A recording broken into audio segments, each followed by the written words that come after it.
princípio e o fim, o Deus de Abraão, de Isaque e Jacó, o que era, o que é e há de vir. Eu sou o grande, eu sou o Deus de poder, Elohim, El Shaddai, eu sou o Senhor Adonai, o Deus que responde à oração do aflito, o Deus que faz forte ao cansado, o Deus Criador, eterno Senhor, que sempre está ao seu lado.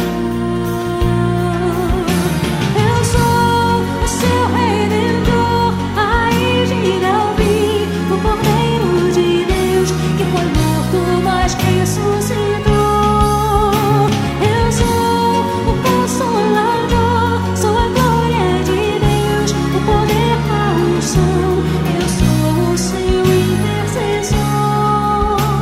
Eu sou o Deus Pai, sou o Deus Filho, eu sou o Espírito Santo. Eu sou o seu Deus, sua força e vigor, tudo o que você precisar. Eu sou.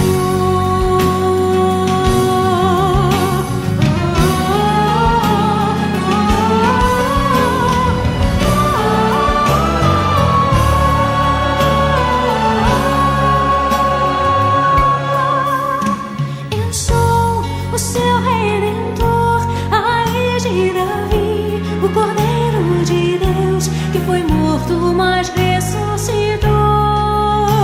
Eu sou o Consolador, sou a glória de Deus, o poder da unção. Eu sou o seu intercessor. Eu sou o Deus Pai, sou o Deus Filho, eu sou